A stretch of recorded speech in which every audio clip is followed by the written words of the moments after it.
తొరపడతాం, దాన్ని బట్టి gaps create చేసుకుంటాం.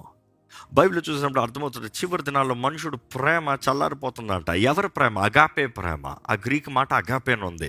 అంటే ఒక వ్యక్తి దేవుణ్ణి ఎరిగిన వ్యక్తికి దేవుని ప్రేమ అనుగ్రహించబడుతుంది.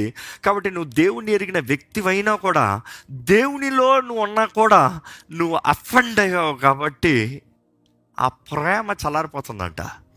ప్రేమ చల్లారిపోతామంటే ఏంటి? ఎఫెసీ సంఘంతో కూడా దేవుడు అంటాడు, ప్రకటన గ్రంథంలో చూస్తాం, మొదటి ప్రేమ నీలో లేదు, మొదటి ప్రేమకు తిరిగి రా.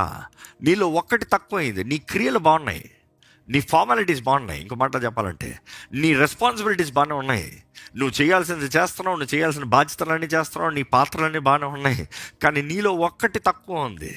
ఇన్ఫ్యాక్ట్ ఎఫెసీ సంఘంతో చెప్పినప్పుడు నీ మొదటి క్రియల కన్నా కడపటి క్రియలు బాగున్నాయి అంటే నీ పర్ఫార్మెన్స్ పెరిగింది, నీ ఫెయిత్ పెరిగింది, అంటే నీ వర్క్మ్యాన్షిప్ పెరిగింది. ఈరోజు చెప్పాలంటే కుటుంబాల్లో కూడా చూడండి, తల్లులు బాగా వండుతూనే వెళ్తారు, పిల్లల్ని చూసుకుంటూనే వెళ్తారు, కుటుంబాలను అన్నీ చూసుకుంటూనే పోతారు, భర్తలు చూడండి పోషించి పెడుతూనే ఉంటారు, కానీ ప్రేమ ఉందా? ప్రేమ చల్లారిపోతుందంట. ఎందుకు చల్లారిపోతుంది? అఫెన్స్. అది యేసు ప్రభు చెప్పిన మాట, అఫెన్స్. అఫెన్స్ ఎప్పుడు అవుతుంది? ఎక్స్పెక్టేషన్ మీట్ అవున్నప్పుడు అఫెన్స్.